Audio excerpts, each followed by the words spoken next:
Eddie and Marie Raymond that I met with Vertex on September 8th for a detailed review of these invoices. After the review, we found them to be reasonable and in accordance with corresponding contract requirements. Therefore, I move that the Building Committee recommend approval of the following invoices.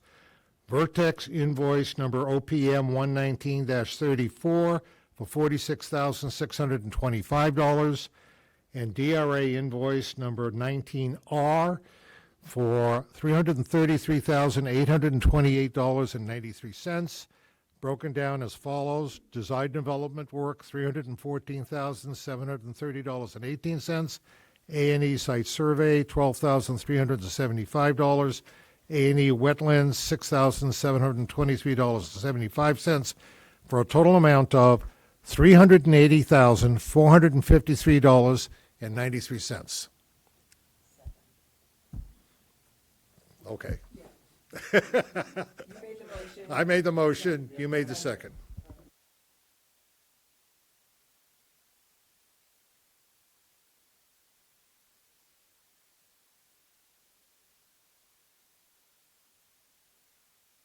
On the wetlands amount, the 672375, can we just have a comment on what that means for the wetlands? Because the town is acquiring additional parcels that have some wetlands on it. Those weren't surveyed previously. So, and because the original survey of the wetlands was done, some 2.5 years ago, while they were out there, we had the wetland scientists flag. They literally take little flags, tie them to trees or twigs, and go around and mark the edge of wetlands on the ground out there in the property. Excellent. And then our surveyor picks up those flags onto their computerized survey. Thank you. I just wanted to enter that into the record because of the changes that are coming. Thank you. Any further comment? I just have one quick question. On page 13, request number 12, it says 8/11/2025, $59,656. That's for remaining feasibility invoice, FS invoices. I thought those were closed out. Is that linked to this, or is that just a line item just for us to see? Or I thought that was all closed out in July when we had our meeting, because I specifically asked that question. You said page 13? Page 13 of the VIP invoice. It's request number 12. It could just be that it's just a line item for tracking, but I want to just confirm because we talked about that back in, Payment request number 12? yes, request number 12. PR 12 is a reimbursement request through the MSBA. Okay, so that remaining FS invoices is with MSBA Yeah, for the 59,656. Okay, I just wanted to confirm. Thank you. Yeah, so that is every month, well, not every month, but we send in, following the invoices that are received, we send in a payment request to the MSBA to reimburse us on eligible costs. So PR 12 is what went in based on prior billings that we've had earlier in the summer. So that would have been when we closed out all of those. Joe? Just a clarification. On one of the bills is a strike-through in red, Epsilon specifically, on mileage and communications. Just for the record, what that means is there was no charge put in for those two items. Is that correct? So if we see a strike of red going forward from any of these bills in the future, it means that the company, through you or others, have decided not to make that charge. Thank you very much. The contract doesn't allow that. Our contract. It's just a matter of, I think it's, even if it doesn't allow for it, it's just the idea of making sure the public knows that Yes, yeah. it goes with the contract. Thank you. Any more questions? And then if no questions, I do just have another proposal to show, kind of as part of this invoice approval process. Any questions? All right. So this here is I sent this out. Well, this is separate from the approval of the invoices. First. Yeah, let's vote the invoice. Oh, Invoices first. sorry. Okay. No more questions? We have a motion and a second. All in favor? Aye. Opposed? It's unanimous. Okay, Eric. Thank you. So this proposal here is additional civil and landscape services for the newly or to-be-acquired parcels through the land swap that will be executed in the town meeting coming up. So basically, what we have is, it's a requirement to go back and do some like schematic level design and investigations on the areas that were not investigated in the schematic phase of the project. So there is, most of this is some civil engineering fees, and then there's also a little bit of landscape and some extra work through DRA that had to be done to kind of tie this all together. This has started and will continue to go through the rest of the design development process, but maybe Courtney can add some color to that. Yeah, I don't know if you have the site plan available, but there's a lot of additional wetlands investigation associated with it and stormwater design that we haven't done yet. So, and that's all associated with Fano Drive and the 3 parcels that are south of it. So you can see them, yep, the 3 in the yellow. So you can see that they're the wetlands area that has the hatch, the little plant hatch there. It covers most of those, so it ties to the work to work around those, make sure that we're handling the stormwater design for everything associated with Fano Drive, and it needs 2 out of those 3 parcels. And the other revision to the previously, completed schematic design, the building itself stayed the same, obviously, but the parking lots and the driveways had to adjust in order to, recognize not coming from Park Street directly anymore, but coming from Fano. So there was revision to what was, previously completed in schematics. So that's why it's mostly civil engineering services that's part of this proposal. And I would add that DRA and Samiotis, this has been a while getting this to a point where we're comfortable bringing it to you, and they were very cooperative in working through questions we had about the value and. Yes, this was, the initial value of this proposal was $163,000, and as Tim said, we held on to it, and we waited until we kind of agreed that it was a fair request. So this is the final request for the committee tonight is in the value of $111,000 and $111,750.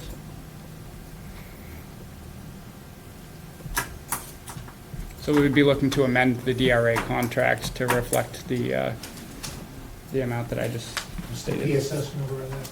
Number 6. We have to 6. Yeah. Yes, 6.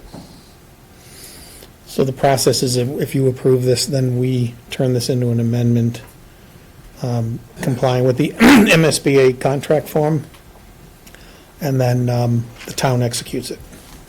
You'll send it over to me, and I'll send it over, I have the town manager sign. Yeah, and then TJ will Update the. make sure gets TJ's concurrence. Yep. What's the total amount? 111, 750. 750? Yes. Mr. Chairman? Yes, sir. I'll make the motion that we recommend approval of PSS number 6 to DRA Architects for $111,750. Do we have a second? Second. 2 seconds. We have a motion and a second. Any further discussion? Yes. Okay. On the bullets, it says the fees reflect the increase in the area of disturbance, increase of 40% from the base contract work. Can we explain that? What that actually means? One criteria that the civil engineer uses in terms of determining their scope of work is how much area is actually being disturbed. One way or the other, it's not just the area of the footprint of the building, but the area of clearing, the area for stormwater management. And when they measured the area now, including those parcels off Fano, it's 40% bigger than they were dealing with previously. Right, so, I kind of knew that was going to be the answer. Can we potentially put that in the parentheses? Because when we just say 40% base contract work, I'm not sure that some folks are going to understand that it's also the disturbance and the addition. Yes. And I think that's important because people are watching this stuff, and disturbance people don't understand the word disturbance. They, they understand like, okay, there's more X that's been added, right? A new parcel that's been added, but disturbance is a major thing. So if we could just, a friendly amendment, just add that it's disturbance and extra. Sure. Just for the sake, if that's okay with you, I hate to be so specific, but everything's being so watched that when somebody says it's another $100,000 for something, that we're really saying, well, that's because it's not just the added parcels, it's also because we've had to look at other things that are being disturbed because of that process. Okay. Please? Sure. Thank you. So you're good with the amendment? Oh, yeah. And the second, who's the second? Check. Okay. So we have a motion and a second. Do we have a vote? All in favor, say aye. Aye. All opposed? Motion passes. Okay, Mr. Chairman, I'm happy to turn it over to you. Keep going, Joe. It's going to go quicker, Joe, if it's you. All right, that being said, I don't know where we are. we're in Hey, Kermit. Invoice item approval. number 5, site procurement update. And I guess I'll turn it over to the design team to get us up to date on that. I can jump in that Vertex was able to negotiate with WT Rich the general conditions in pre-confi. Last Thursday, September 4th, the CM subcommittee met and gave Vertex the authority to issue the notice to award to WT Rich for the pre-construction phase for $219,000. And we will be reviewing that notice to award hopefully with TJ next day or two and get out to WT Rich. And we, in anticipation of that, we did have a meeting today kicking off kind of a page turn with WT Rich, and so, next meeting, we would expect them to come and introduce themselves to the committee. Can we get their video presentation? The animation? Yeah. Show it, yeah. Yes, yeah, we'll get that and we'll put up on our SharePoint There you go. next day or two. I just want to get the notice of award signed, and that'll be my first question I'll be asking them, but yeah, we should be getting that. So, Mr. Chairman, do we need to vote on this, or are we all set? I don't think there's a vote for it. No vote. No? Okay, No? no. Okay, thank you. So moving on. Design updates is next. I'll turn it over to Carolyn Cronin. Courtney, if you want. Yes, Okay. if you can open that link. Eric's able to connect remotely, which is wonderful, but my computer's not behaving.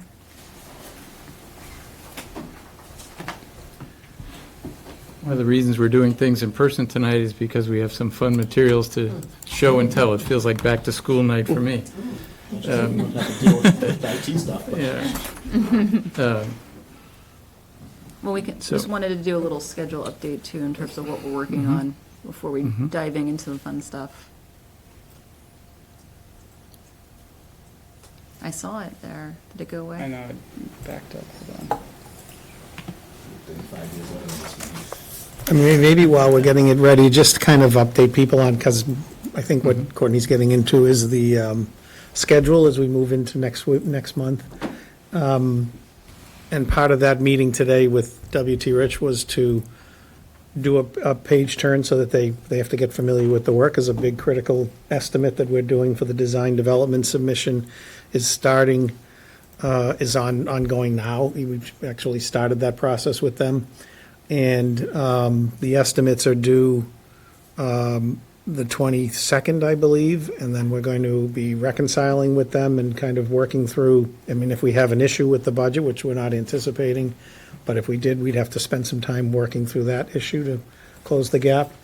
So we figure that we'll be basically coming to you on the October 8th Building Committee meeting with kind of, here's where the budget is, here's what the product of all that work with WT Rich and our estimate, or DRA's estimator, Peter Timothy, to reconcile so we have a consensus number moving into the next phase of design.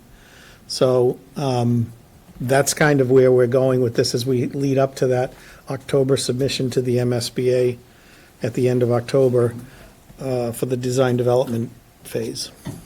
Can we, Tim, before you move on, can we get a package out to the committee here? Because that time's pretty well right when town meeting's gonna happen. And there'll be a ton of questions about where we're at. Just by the nature of the votes on Fano Drive, people are gonna know where we're at, what we're doing, and that sort of plays right into it. We'll definitely get a package out. What we'll do is we'll talk about putting it on the SharePoint. It'll probably come out kind of in, the whole package comes together in the last couple of days, but we'll put the key components up as they become available and ready for the committee to have. So there's a number of them we can put up now. I mean, We could put, the geotech report's ready, the the drawings SharePoint's are limited ready. to this committee, right, for now? Yes, yeah, yeah. So we could put up the design development cost estimating set that we just Well, delivered. those are done. Those are done, Yeah, but I think it may Eric's already change. got it It may, loaded you up. know, Yeah. you may have comments, we're So doing a design review. The committee can all see where we're at, and then, Right, so not for broadcast, but we can see. but as we Yeah. get closer to the final estimates, we could put up a package for the public. Yeah, definitely, before it gets submitted to the MSBA. Can I ask a question? Joe? The Finance Committee, just to go back a little bit, a couple weeks ago, the Finance Committee met. It's not so much for you, but for you guys. The Finance Committee met and agreed that they would go forward with 20-year bonds to bond this project, and that'll be what their recommendation will be for the meeting that we're having, the town meeting we're having in, I think, October 27th, if I recall correctly. The Finance Committee is also meeting on the 24th and the 25th to discuss this particular item that's going to be on the warrant. And my question is, will we have any information for the Finance Committee members to take a look at? Some kind of summary? I know there are members of the Finance Committee that will ask questions. We should, by what date? What date were you saying that? 24th? The 24th and the 25th of this month. Of September? Well, Would be this month, yes. we'll be getting, let's call them raw estimates On the that same 24th. day, the Yeah. 24th, not for public yet. Yeah. We'd really need time to do reconciliation. As Tim says, we may need to do a little value management to make sure we're on budget. So we're not anticipating having something that we could present to you and then the public somewhere like October 6th or 7th. As a member of the Finance Committee, could I suggest that at some point in time, the next week or so, that somebody send me some kind of formal update of what's going to happen so that I can pass it on to Carolyn, who's the chairperson? We'll send you Send you the the sort of Yeah. immediate schedule of what's happening, yeah. Mr. Chairman, the scope of the Finance Committee is the borrowing item. That borrowing item is reflective of either 20, 25, or 30 years. It's not reflective of where the status of this building committee is on this project. Has nothing to do with it. Their vote is solely on recommending or bringing to an update the idea of, is it a 20-year borrowing, a 25-year borrowing, or 30? Where we are in the scope and sequence of the project is irrelevant to the Finance Committee. So I think the Finance Committee, as our understanding is, the Warren article is really on the land transfer. I don't think there's anything else that's going up in town meeting. No, but I think Tom is bringing the borrowing issue before the FinCom, much like Borrowing he did. issue has already been before FinCom. And passed FinCom has unanimously. decided it's Yeah. going to be a 20-year bond. So, Recommended. yeah, Yeah, recommend to town meeting a 20-year bond. I don't think it's town meeting, it's the select board. You're correct. Yeah. You're right. yeah. But on that point, what came out of the forum is that they borrow actually, I didn't know this was actually pretty interesting. I always thought they borrowed in tranches, like, we need 15 million here, we'll borrow 15 million here. They don't do that, or at least not in this package. They float an entire $65 million bond, and then they borrow at scheduled tranches. So they'll borrow an immediate, I think it's 20 million up front, and then they're scheduled to borrow another 20, 35 million, whatever it is, whatever the balance is that I think it's July next year. So for our purposes, it matters, and if I were a FinCom member, I would I would wonder, how much is that full package going to be? Is it gonna be 65 million? Because I doubt it. Well, I hope not. Well, this actually came up, and basically, the $65 million that was proposed at a FinCom meeting, and Joe is right, it's just for the select board to make the decision, is the finance people look at that as the total bond authorization. But that's what gets bid on by the. Correct, by the- but that in doesn't the- at the necessarily market. mean, and our finance director was very clear, that doesn't necessarily mean they're gonna go out and borrow 67 million. Correct. No, but they float a $65 million package, Correct. and then they borrow inside of that. That's my understanding too, yeah. And the rate, term, et cetera, all tie into the bulk amount. So if we said it was only gonna be 60 million, I doubt there'd be a huge difference between 65 and 60, but it matters somewhat. I meant to have a conversation with the town manager about this particular fact, because I think they're all just using 65 million, which is safe and probably appropriate, but, I hope we don't have to use all of that. Well, all I know is that when I meet with the FinCom, and this particular article comes up, I'm anticipating, at least from one or two people on FinCom, the question, how much is this project really going to cost us? Yeah. Okay, so I would like to be able to have, I can tell what we're budgeting, but if we have some idea of where we're going on this, that would be nice. Yeah, If we the don't, only I thing- just, I'll be more than happy to say, we don't know yet. Yeah, which I think is the answer. We know it's never going to exceed the budget. We don't know how far below the budget we're going to be. That Tim Von Fadi said. It will, I guarantee you it won't exceed the budget. Guaranteed. But you should know, it, Joel, they are using, town manager and Biz, they are using the same numbers that you and I were talking about on the phone that we got in, I want to say, April of 25 from Hilltop Securities, which I can send to you if you don't already have them. I might have that already. Yeah. We sent- Which are an overestimate. Yeah, We're fine with that. Yeah. I mean, I give credit to Vertex, by the way, on negotiations with W.T. Rich. The amount of money that was proposed for general conditions and so forth and so on, that came in significantly under what we have budgeted already. So they did a very good job on that, okay? And now the architect is going to ask for more money and, Can I just, I think as much as I made the comment earlier, Joel, about, as you know, in my position, I think FinCom's questions and overstepping is absurd, but that's a discussion for another day. I disagree. Maybe someday I'll sit on that committee. What I do think is, though, that what I heard at the meeting, and you were there, what I heard at the meeting was this issue of, why do we have to borrow, why can't we use other funds? Right. And Biz was clear as to why it needs to happen that way, because as presented by both my boss and my colleague at last night's school committee meeting as an update, when we borrow a certain amount, we are stuck to that borrowing amount. You can't pay it early like you do a mortgage. Right. And so, as much as I have some concerns about giving a number, we know that the number will not exceed what's been accepted by this committee, but we could say that the range is now here, Second tranche.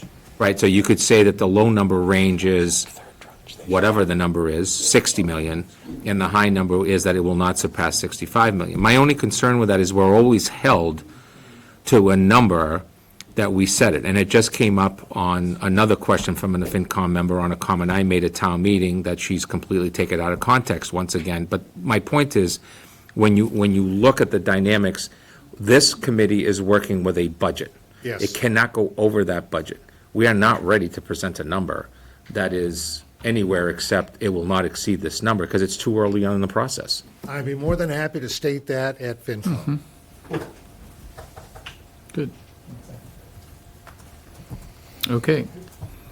So this calendar just sort of shows the activities that are going on, a lot of it simultaneous.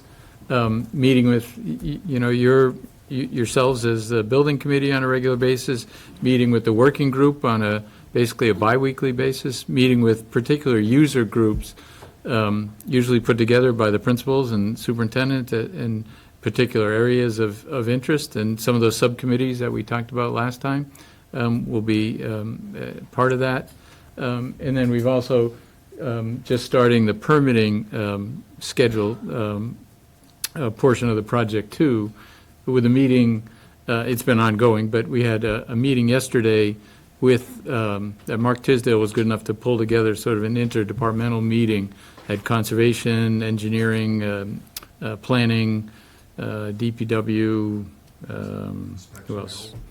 They were invited, but we'll meet with him separately. But so we were able to review a lot of site issues because coming up soon, probably early October, we'll be submitting to the Conservation Commission for their process to start, so-called notice of intent, and at the same time, more or less, submitting with the planning board for so-called site plan review. Every project of this size, it's appropriate to go through site plan review. We're not technically looking for any variances or anything like that, but because the size of the project, the importance of the project, we want to do that. So those permitting processes are underway. And then a kind of outside of the town, because Park Street is a state highway and we're developing a new intersection there, a new curb cut, and hopefully a new traffic signal, we have to go through a review and a approval process with the Mass Department of Transportation that starts with a submittal of an application that basically is a request for what we want to do. We don't know that they'll accept it yet. Preliminary indications are that the amount of traffic that the school project will generate in and of itself doesn't warrant having a signal on that state highway. But we know from a safety point of view, it's obviously very important, and we've got a lot of support for that. So that's what we're submitting on, and that's what we'll be in discussions with them on. And that's what's being priced right now as part of the design development set. Is a traffic signal, is a crosswalk with a push button there, with a left turn lane in, a left turn lane out, all that sort of development of that intersection is currently in the pricing set. And that's what will be submitted to the state. We are getting the support of the police and fire and engineering, school department on this. But if you know anyone at the Department of Transportation, that would help too. So that's kind of the permitting side of what's ongoing. From the site plan point of view, I don't know if there's much new to talk about there, but we have developed utilizing those parcels, let's call it south of Fano Drive, kind of to the right of it there, for a little bit of stormwater management with a detention area, because Fano Drive right now is a pretty narrow little piece of pavement. We're going to be widening it, so therefore there's more runoff. That runoff has to go somewhere eventually and be treated, so that's part of the detention area. We are also widening Fano Drive right now, where there's a culvert for the wetland, what do they call it? Intermittent stream north of that, and becomes a perennial stream south of that. And because we're impacting not only the wetlands, but the floodplain there too, we have to do some so-called compensatory area for the wetland storage too. FEMA nationally draws these flood maps. If you're near one, you probably know, because it affects your insurance rates. But if we in any way alter that geography, or topography rather, then we have to compensate somewhere else. In other words, if we're losing 100 gallons of storage here for flood water, we have to create a lower spot somewhere connected to that elsewhere. So again, that's the advantage of those properties there south of Fano, is it gives us the opportunity to do that work there. So that's ongoing. Around the building itself, one thing to point out that maybe we didn't really highlight previously, but there are a few areas, 1, 2, and 3 in particular on this map that we are hoping to save the existing trees. And, that's why we're working the driveways and the parking lots around those areas, partly because one of them, number 3, is kind of a knoll that has rock in it, and we don't want to, blast or cut the rock there unnecessarily. But also it gives these areas help, especially with a 3-story building. Having tall trees and keeping as much of the forest as we can gives a good context to the building. If we cleared everything and then put a 3-story building up, it wouldn't sit as nicely in the landscape, and people wouldn't be as happy, I think, with it. So we are going to work to identify any significant trees in those areas, 1, 2, and 3. So we'll do a little bit more survey work where the surveyors actually go out and identify individual trees. They have to be a certain size. And we'll spot the grade at that point to make sure that we can work around them. And then once they're identified, the contractor literally puts a fence around, and for the entire, 2 or 3 years of construction, whatever, they don't, violate that space, and they keep those trees intact.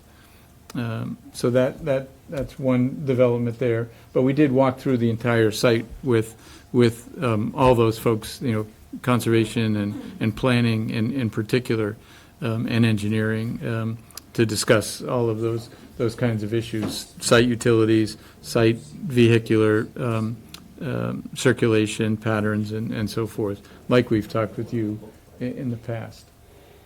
One other slightly new development is that little nature trail that we're showing, and hopefully it's a very low cost but high educational value little addition to have a path through the woods that's connected to the school in kind of a safe fashion. It is outside the fenced area of the kids, so there will be gates at those key spots, and obviously the anticipation is that kids will use it with supervision and go out there in a class. But we'll also be directing some stormwater towards number 5 there, and so there necessarily will be some clearing just to get the pipe in to dispose of some stormwater in that direction. And so that's the start of a path there too. And then because we're impacting a little bit of wetlands down at Fano Drive, there's it's a state regulation, not just Stoughton's and Conservation Commission, but if you fill wetlands, you need to compensate elsewhere, replicate elsewhere in a 2-to-1 fashion too. So if you impact, 10 square feet of wetland here, you have to build 20 new square feet of so-called wetland, low spot with the right plants and that kind of thing. And that would be part of that other nature trail too, the wetland replication area, because it will be new plants and it will be slightly cleared. Could also be, a learning opportunity for kids as well. And the path will already be there in order to build it. The workers have to get there, so we could make it a permanent kind of path in the woods too.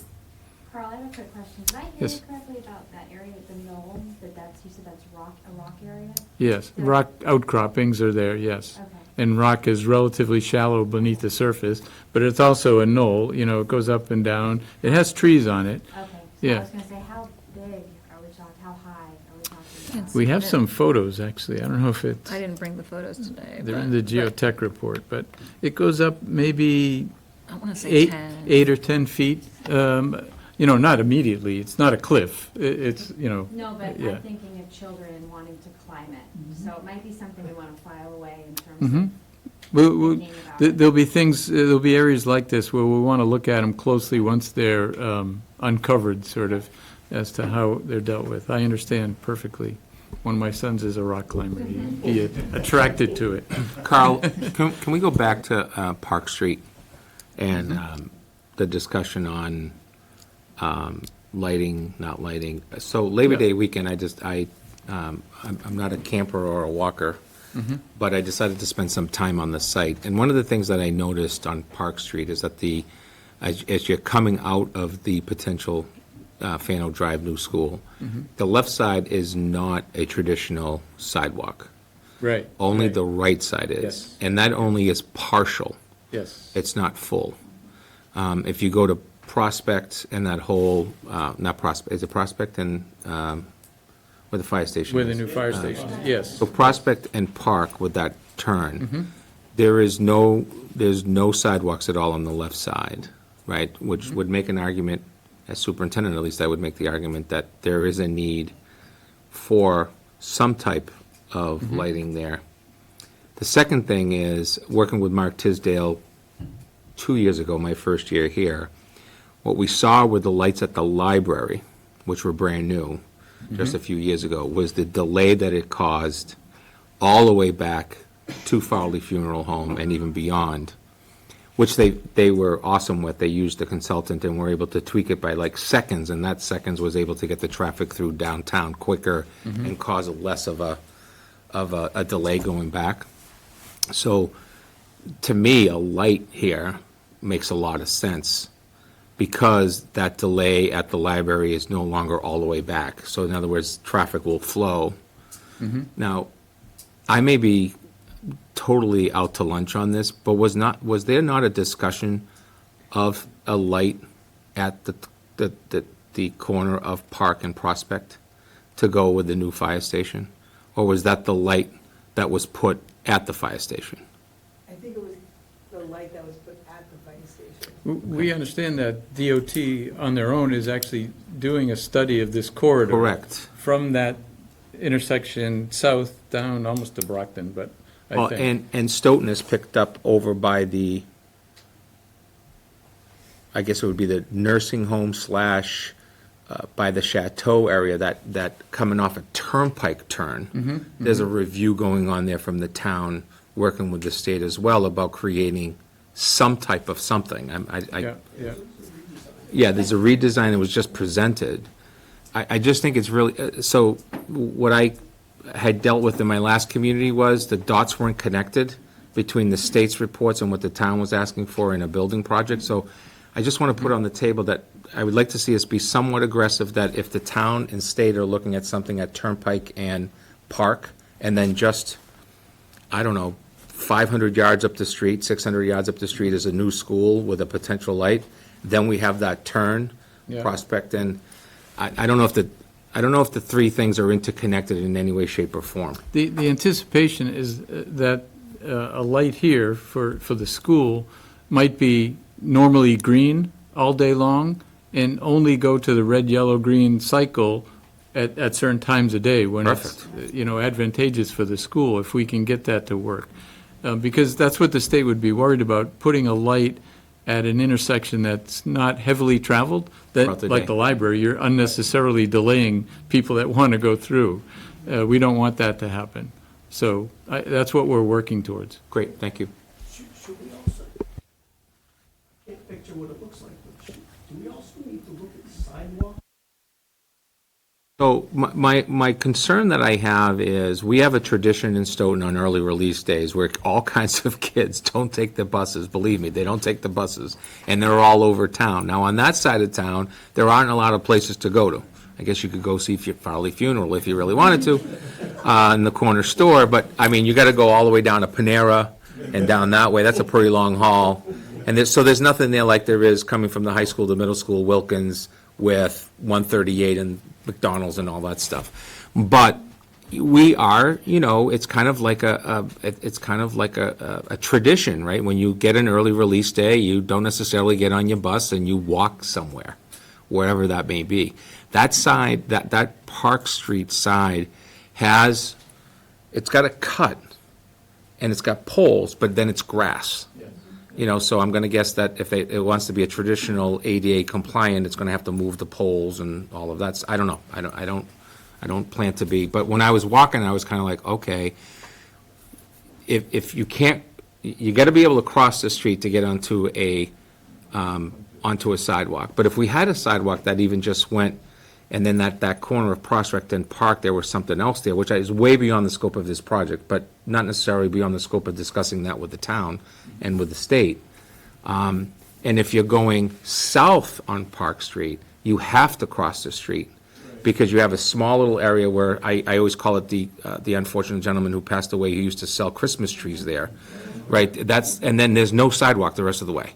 It's all across the street. And it is a major crossing area. I mean, I can anticipate crossing guards there even with a light. So,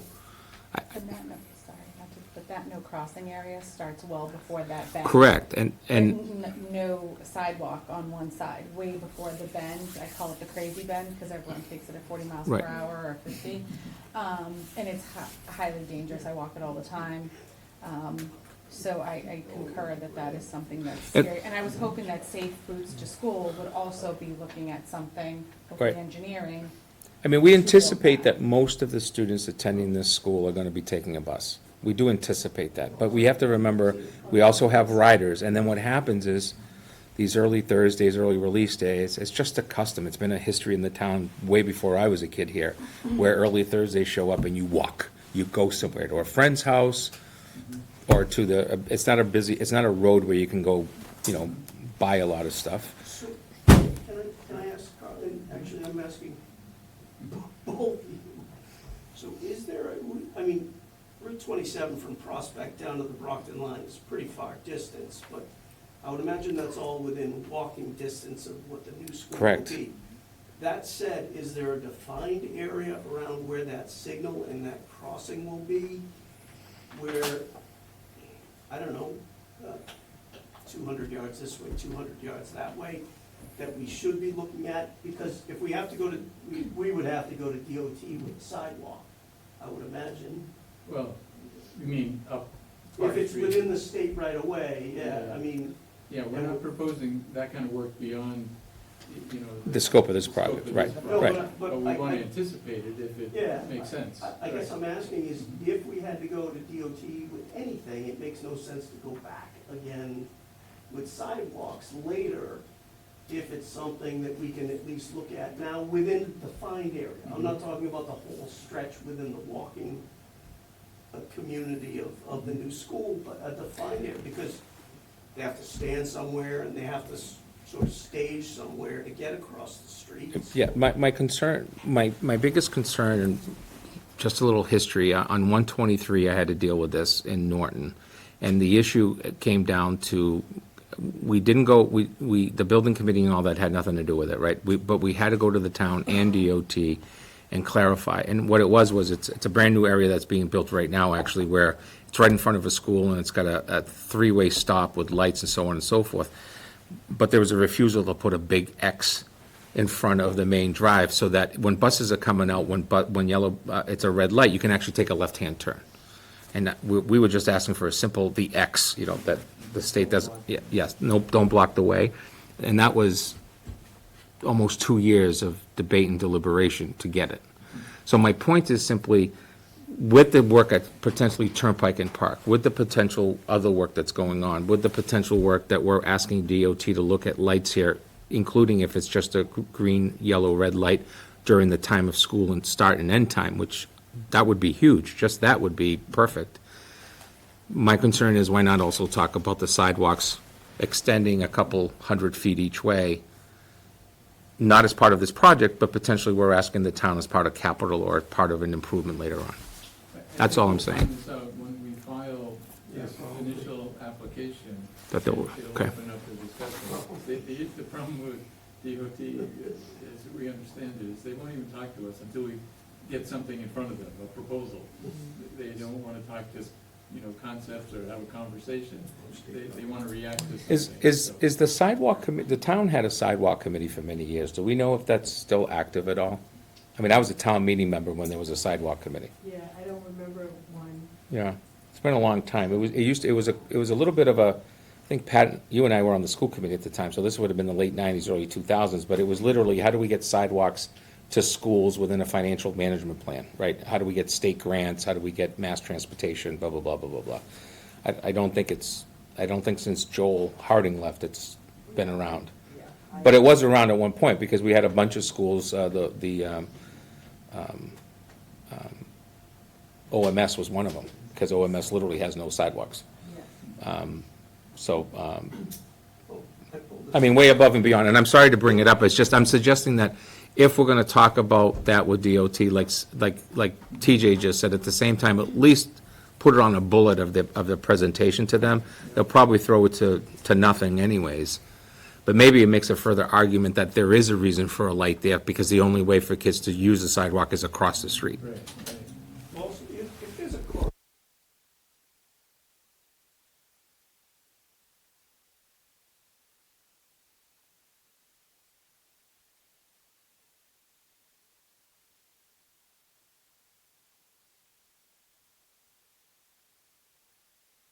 Mark Tisdale over here, we could ask them where they're at with that. And no matter what we do, I can speak for my Wilkins School principal and probably all of my principals.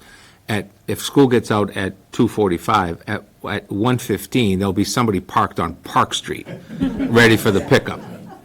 Approximately 2 hours, or down 45 minutes to 2 hours. They'll be there, they'll create a location with maybe, I don't know, an old Diet Pepsi or something can or something, that this is my spot and I'm there at, so be there on time. I did.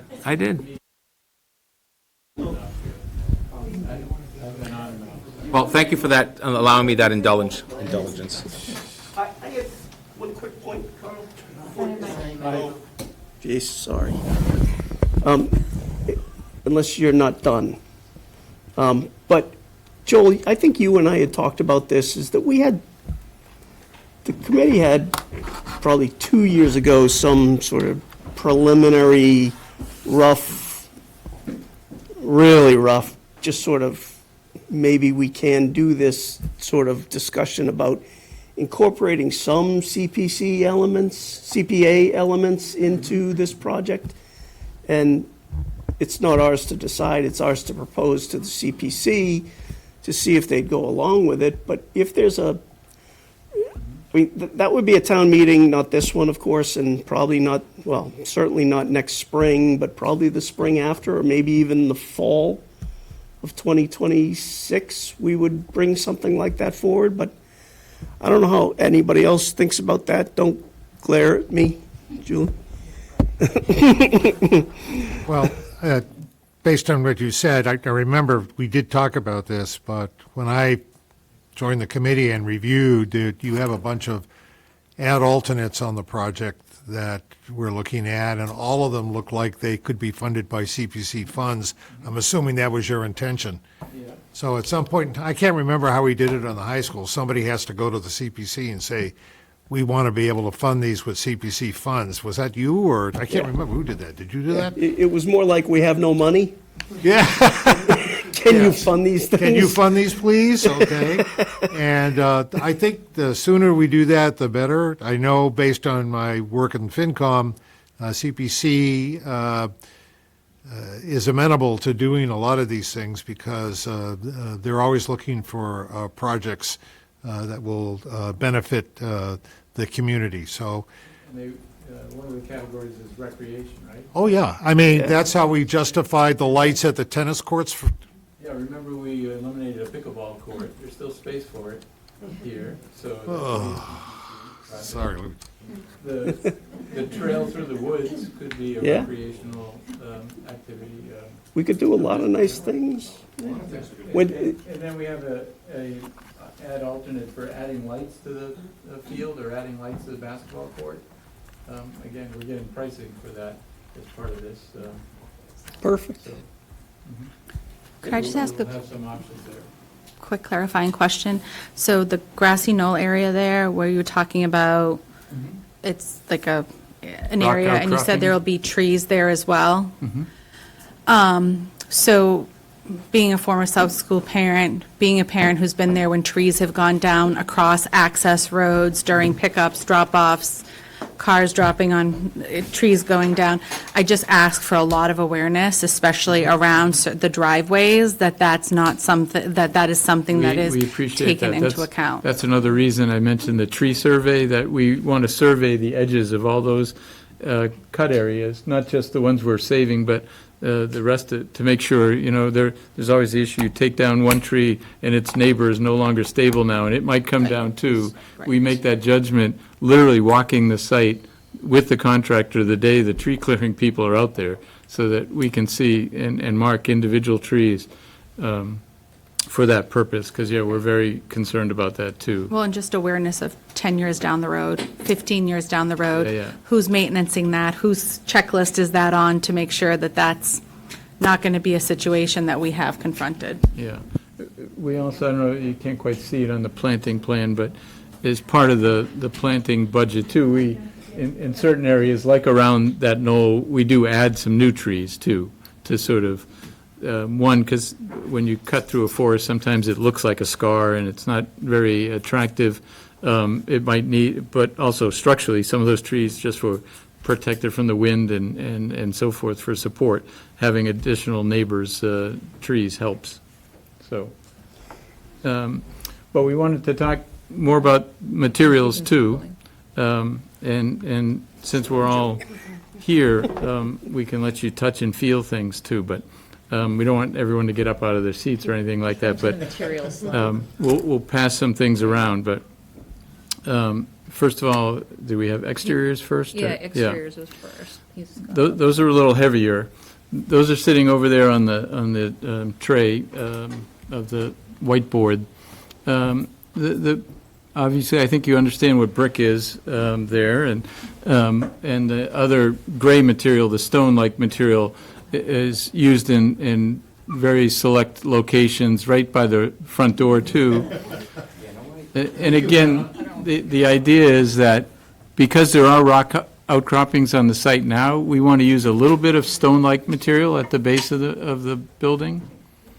And because it is a quote-unquote school in the woods, one of the major materials that we want to use, if we go to the next one, we could show it in 3D. All these areas that show up as tan-colored panels, those are the areas we'd like to sort of read as wood. But obviously, we don't want the maintenance and longevity issues of wood. It's not like your house that you might paint it every 8 to 10 years. We don't want to incur that kind of maintenance obligation. So there are panelized materials that's going around now that have the longevity, don't require to be painted, but have the warm tones of wood. And it's on what's called a rain screen kind of system. It literally is that thick.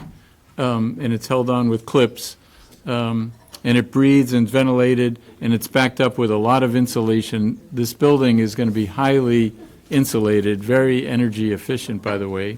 All the windows in the project are triple glazed.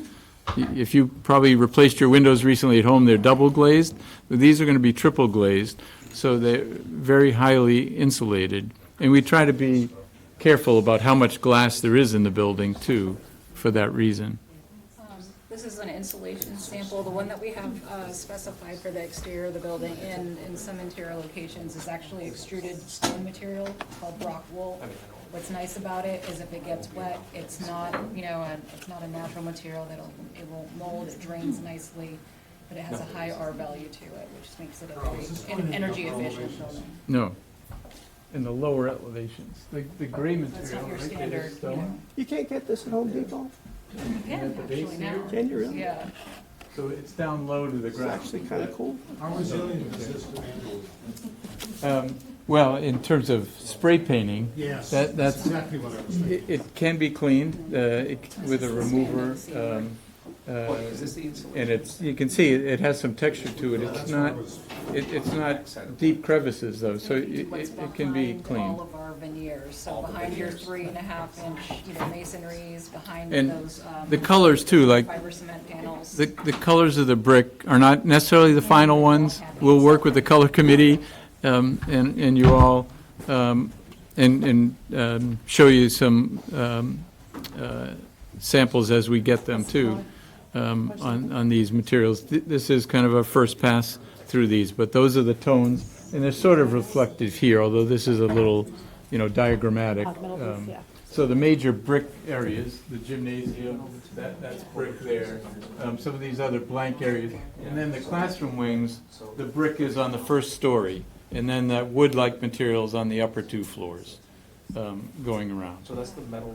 This material, so this material sits on top of the brick, which sits on top of a little bit of stone base as well. Hey, Carl, just for clarification, where it says in that, I'm kind of colorblind, so the standing okay. seam metal roof on the left side, can you, so this is this here? Yes. So where does that actually go? You can't really see it in the front elevation because all these roofs are sloping away from you. Okay. There are these low canopies. Those So are like the high school entrance Building areas? related yet? high school entranceway. Yes. Yeah, Yes. similar to the lawn. Yes. The little curved archway. Yes. Okay. Mhm. But one of my, I mean, I don't, You pleased so far? whatever folks Pleased decide with is them fine so with me, far. it's just, Mhm. one of the things that I've noticed at the high school is we've had to do some power washing on that because of discoloration or at least some type of buildup on it, so I'm just Oh, yeah? wondering, Okay. you know, we had to do, I think it was last year for graduation.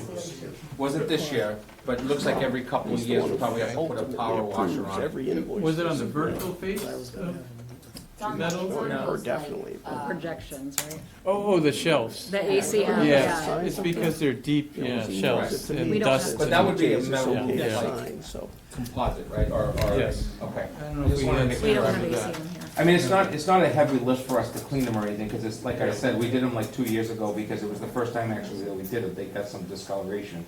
But they get the discoloration probably because they've got some standing water or, Yeah, well, they're very low slope, so the Right. dust and, grit or whatever that's in the atmosphere accumulates, then when it rains, it kind of stains. it's a combination of the shade and then the dust and the water just has a, like you said, it doesn't have a deep, Yeah, it doesn't have a good pitch to it, yeah. Right. Yeah. We so don't I'm have just that thinking, geometry. pitch is, So- pitch is important, even though I love the idea of the metal, I mean, it's just long-term, just a better solution for us. Yeah, yeah. And by the way, we had that as a question, if you remember, during the project meetings about why don't we just do the whole thing as a metal roof? Yes, Remember that question? So, just to point out too, we do have these canopies down low to give protection. Those would be, with a metal roof too, Right. on those. And the underside of those are actually very light structures. They're just a few steel posts and rafters. But the underside, as you look up, will be not this panel, but there'll be wood, real wood. That's the one place that's gonna be real wood. On the brick masonry, on the brick masonry part, those seem smaller than a traditional brick would be, maybe I'm wrong, maybe I'm just, Yeah, I'm these so are old not, and I'm so used to we're something. actually, those are Or these. normal brick size, actually. So that's a normal brick size? Dimension. Obviously, they're 4 inches Wow. thick, in reality or nominally. Well, as I've gotten bigger, they've gotten smaller. But it's a small Italian hands. They're made for hands. Oh, To lay bricks. well, remember that, Done. just remember that it was the Portuguese who really are masons.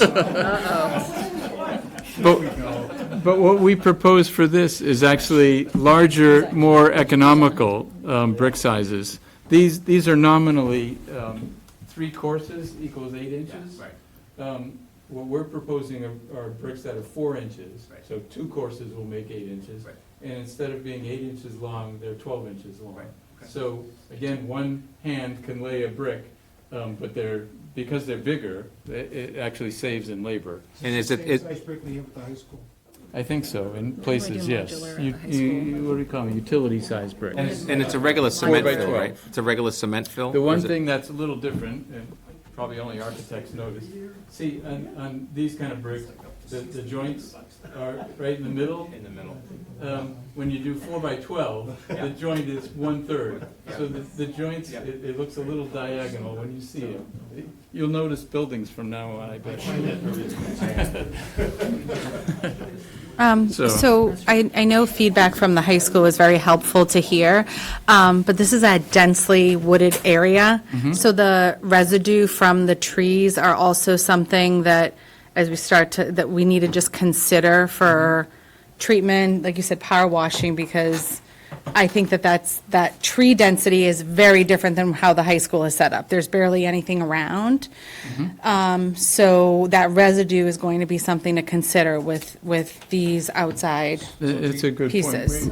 We have very few deep shelves on this building that would collect the residue. That's the real issue to us. And typically, things are relatively skin deep and not very set back. To Melissa's point, Intentionally if you look at all of our elementary schools now, and I just because I'm out to lunch, the South School, which is literally surrounded by trees, it's got discoloration much more so any of our other elementary schools. Yes, Because yes. everybody else is so cleared back. And I know this one's it's got some good clearance, so I'm Yeah, not overly we worried won't about have it. any trees close to the Right. building, but you still get some drifting and Right. things, yeah. The other thing we're doing with masonry on the outside of the building, you see these lines here?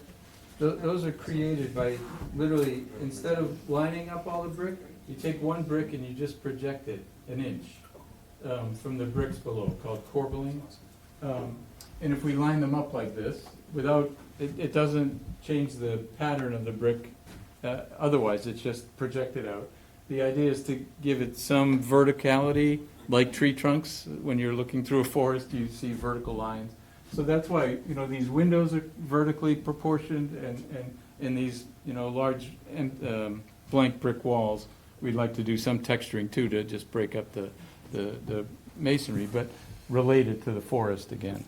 So, Carl, just for, some of these materials have been used before. I'm thinking of the fiber cement panels, which have been around for a while. They're not necessarily Yes, new, but yes. what is the typical warranty on this type of material?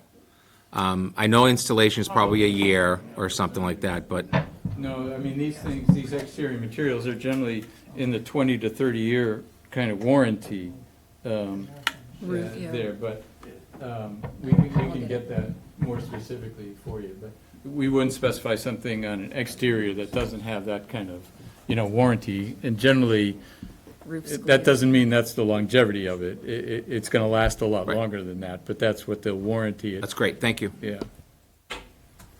So, again, we'll go through this more specifically with the working group and the subcommittees too, but those are the basic materials that are being priced, and these are the general color ranges that we're looking at.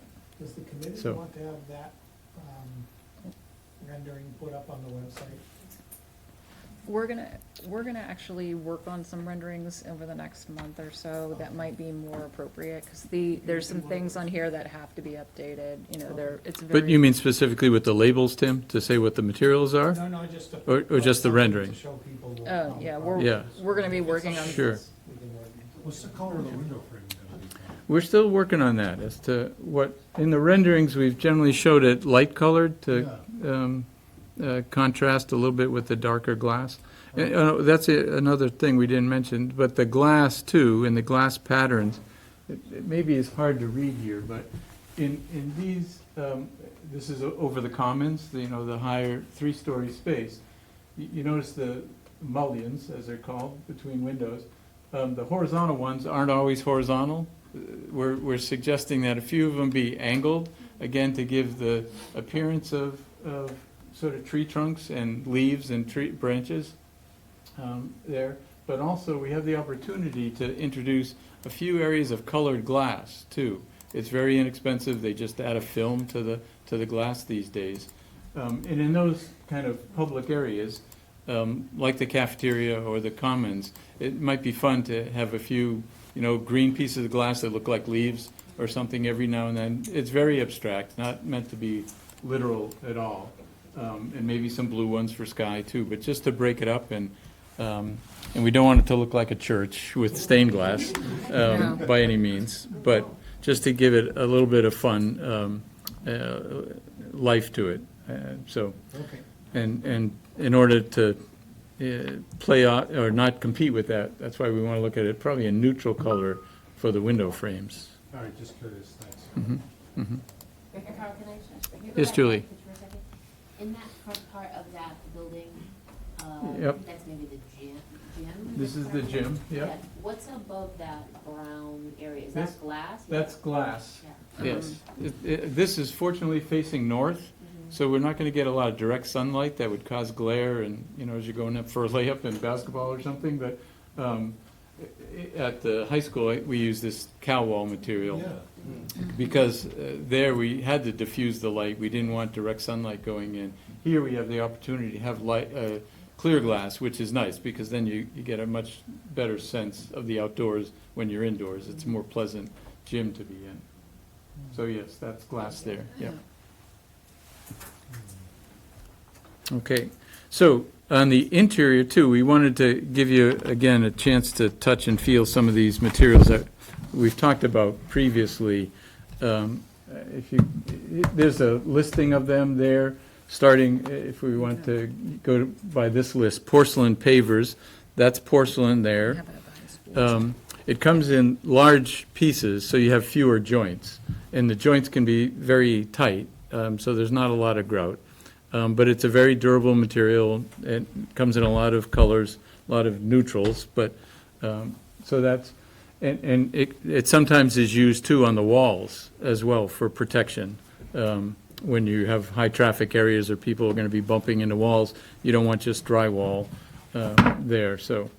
Large, like a 4x8? It can be, yeah. We don't generally use them that big, but yeah, some people, especially when they're redoing their showers, they don't want all those small tiles with grout. You can take one 4x, it can go from floor to ceiling in your shower stall to eliminate joints. And it's a very durable material.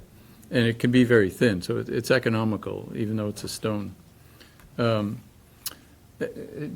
down the list, one of the materials that we've talked about before is this, it looks like carpet and kind of feels like carpet, but it's called, Flotex is the brand, the most popular brand. There's some of this at the high school in the common areas, outside of the classroom clusters there. And so we would use this in areas that are somewhat high traffic, but at the same time, they want to be quiet and soft, and kids might sit on the floor. And, we don't want to go to carpet because carpet doesn't stand up to traffic as well, and it's a little tougher to clean. This is very easy to clean.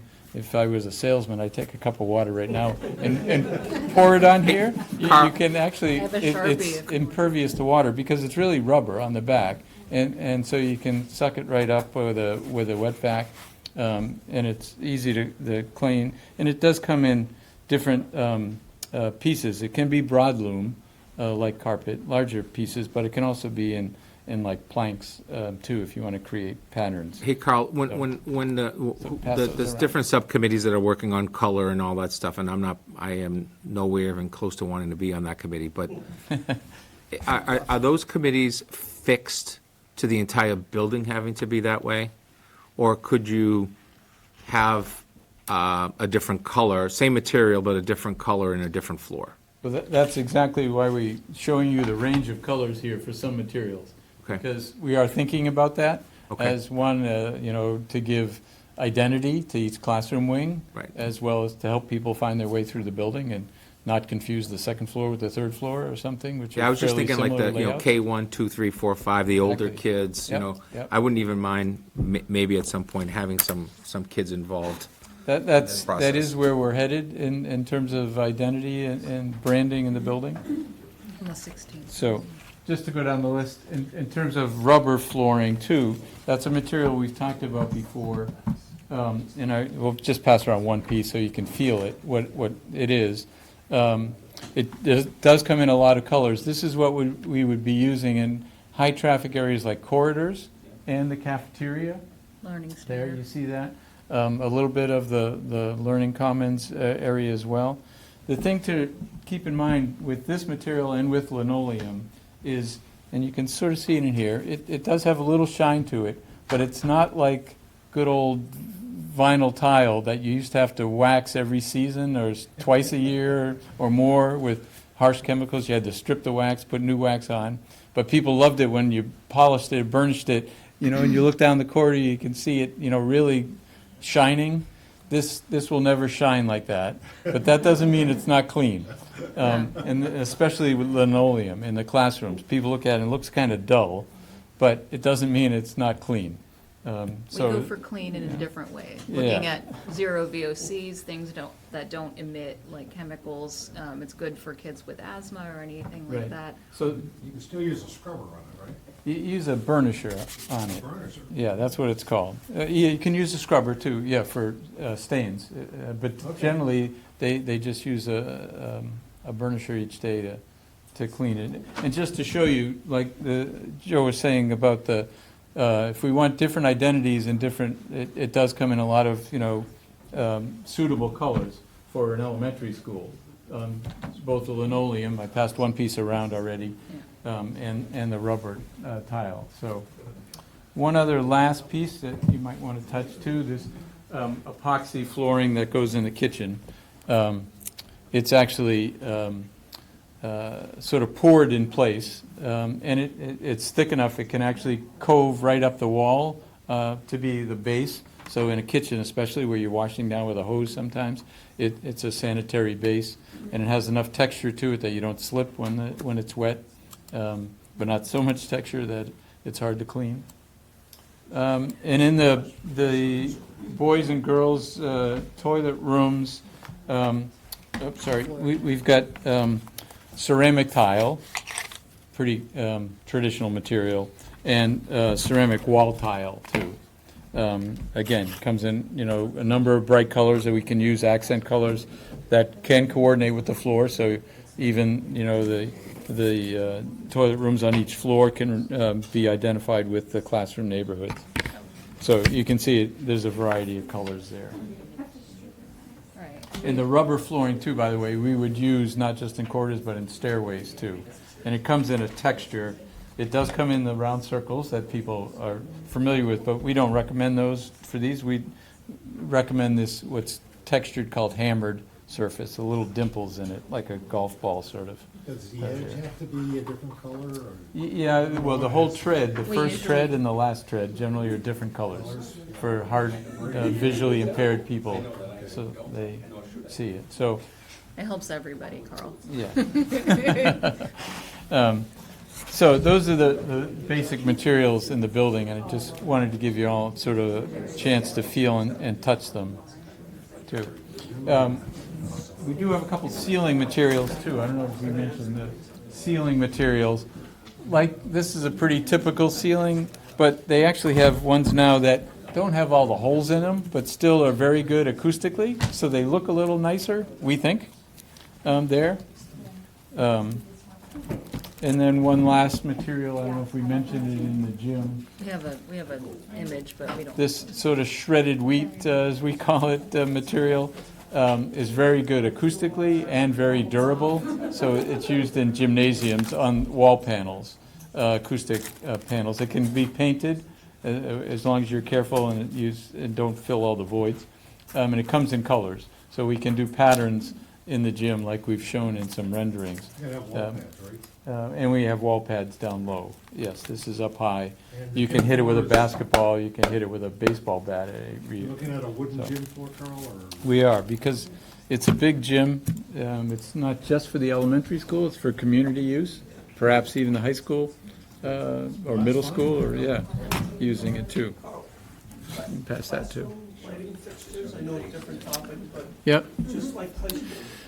Yes, more or less, they're pendants, not like these where all the light is directed down. Some light is directed up and it bounces off the ceiling and gives a better kind of overall illumination there. We also have We don't daily have pictures sensors. of those, but we'll share them, but yes. Actually, I do. Yeah. But Mhm. people can see it out there. So,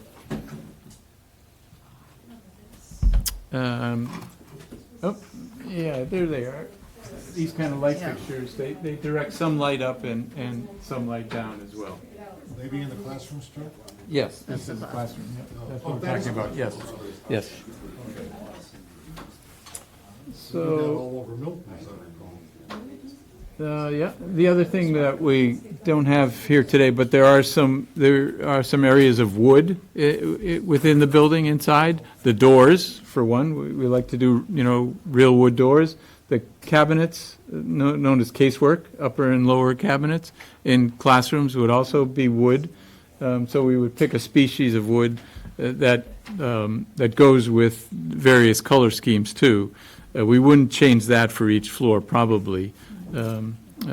We'd want to have some consistency in that material too. But again, it helps warm up the general classroom when it's all just painted otherwise. So I think those are the basic materials. And as we've shown you before, with the flooring materials, particularly in the classrooms, we can integrate some patterns in the floor too. It's not all one color, and you know, the linoleum has some pattern to it, so it hides stains a little bit too, depending on which one we choose. Is Anne Marie gonna do a bunch of funny little designs on the floor? Some might be fun. We might put some leaves or some frogs or who knows. All the flowers like it. Yes. Well, now, you know, with technology, they can do laser cutting of these things so that, you know, it matches and integrates in the floor precisely. Turtles, salamanders, yeah. Long-nosed bats or long-eared bats. Yeah. So I think that's what we had to share with you tonight. Okay.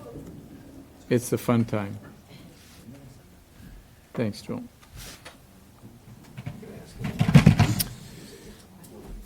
Don't drive it, huh? No drive it at all. Not allowed. You did once. That was before the MSBA. They don't like that material. It doesn't have the longevity. No comments. You actually bit your lip when you said you.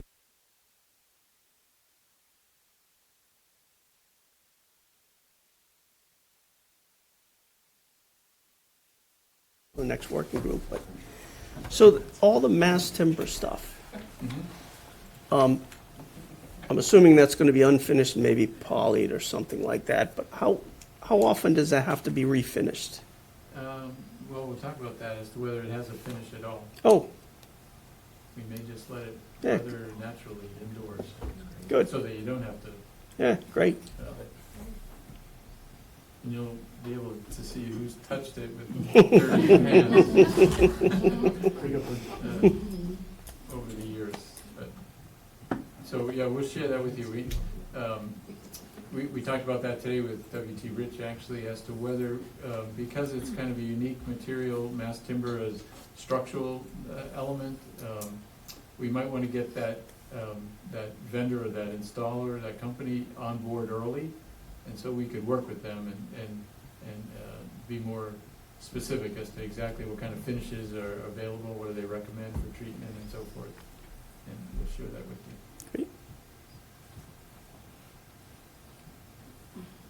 Okay, moving on. Thanks, Joe. Thank you, everybody. The only thing left on our agenda is new business. And under new business, we have planned future meetings, time and location.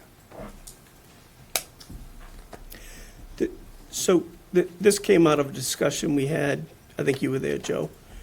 We were talking about, I forget where, it was either a working group or one of the discussions about how 7 o'clock is kind of inconvenient for a lot of people, especially people who work for the town and have to go home and then come back to these meetings. And we talked, and for the high school project, we did have 6 o'clock meetings on, I think it was a Wednesday, whatever it was, but we met at 6 o'clock. So we, in whatever that small group was, I think it was a CM discussion, but we talked about throwing it out to the full committee, see if everybody was okay with moving our regular meeting to 6 o'clock as opposed to 7, especially now that we're back to in-person meetings. Because we, partly my fault, we had we'll be tight on a quorum sometimes, and for some people, especially those who work for the town and the schools, might be more convenient if we scheduled them at 6. If anybody has any questions, comments, or preferences, please, I don't, so speak now. I love that. Anybody, We may have some folks that are doing running rounds with kids. So I'm a 7 o'clock fan, I'll be honest, but that's because I'm in the prime of that 4 to 7, 8. It's easier to get a pickup, it's harder to get the in-between, so that's just where I'm at. Clearly Jillian is as well. So, yep, that's right So- soccer time, yep. That, I would prefer not to move it, but that's my own. I'm a retired empty nester, so it really doesn't matter to me. I prefer 7 o'clock, and primarily because my doctor wants me to eat before I go to a meeting. I'm serious. Really? I prefer earlier because my doctor doesn't want me to eat before I go to a meeting. In order to keep up my strength and move forward, I have to eat on a regular basis, and so I have to eat between 6 and 7 o'clock, which is I don't normally do it. If we do it at 6, I won't be eating earlier than that, and if we get too late, it'll be difficult for me, so I would prefer 7. So we had a lot of, in smaller discussion in the Teams meeting.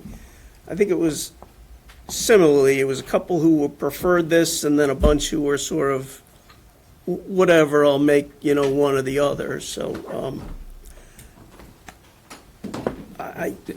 The only other offer would be, I mean, we've run meetings before with building committees where we have a hard stop. In other words, we prioritize the agenda, if you will, to make sure that it doesn't run over a certain time, if you will. And that's hard to do, but that's me talking less and you controlling the meeting. no, that I'm fine Say with that that. sincerely. Usually our problem is, I think our problem was with most people was more the starting time than the finishing time. But we could always say, 9 o'clock is our hard cutout. But I think the bigger issue, my take from just everybody who's offered feedback, is that for some, 7 o'clock would be better, and for others, 6 o'clock. Could you try again? Sure. No, I cannot. I'm tempted to say keep it at 7 for now, and, or we could compromise and change it to 6:30 if, Can we at least consider a hard stop at 8:30 for the sake of? I'm fine with that. And what I mean by that is literally just the chair needing to say, hey, Joe, you've spoken too much. I have to recognize the norm that I'm speaking too much, so therefore somebody just needs to say, hey, Joe. knock it off. This is I'm typically, fine with that. right around the time when we close out anyway, so, yeah, I'm fine with that. All right, well, Motion to adjourn? Can I just add something, not about this meeting time thing? We got an email from the South School PTO offering us some time at their Pumpkin Patch Fair on October 19th from 12 to 4, wanting to know if we wanted a table at the event as the South School Building Project. Just throwing it out there. I don't know if people want a table and if anybody's willing to go. I will be there, but I will also be there. yeah, if they ask, I think we should. I'll be stopping in, but I have another commitment. I will be there. okay. October 19th, 12 to 4. Well, we have a Communication boards? communication committee now. I would probably need updated stuff. It might be worth bringing some materials potentially. Yeah, People some love colors, to some rendering, touch yeah. and stuff, and Just lay it out on the table and people can just take a look at it. They don't, I mean, we're not asking for a vote. We're just saying, hey, this is the type of materials and stuff. Got one of those snazzy photo renderings, Carl? Yeah, it's Sorry, good about timing. 1 week before town meeting starts. October Oh, 19th. Oh, and that 12 W.T. to Rich 4. thing. Sunday, right? Carl, I'll put an invite on your calendar. I'll send it to the group. You didn't see that? They build the building. Yeah, it was cool. No, they did it. Joe, could I ask a question here? Oh, please. Have you got a schedule now of the working group meetings? Because that's kind of gone back and forth, and I've kind of lost track. Actually, let me just throw it up on the screen. And I can send it out. I actually have on the website, I posted this up top, near where the upcoming meeting materials are, but this is the current schedule. Is that on your website? This is, yeah. All right, so I can find it, okay. But just to kind of glance through here, right now, today, you can see the 9th So the upcoming meeting, 9/16, and then we have a couple meetings the following weeks. We can have a working group meeting with public safety? We've met with public safety. Whoops, excuse me. Okay. A few times, but we can, we will bring them to whatever appropriate meetings we need to discuss. Is there something in particular you want to? No, I just was curious because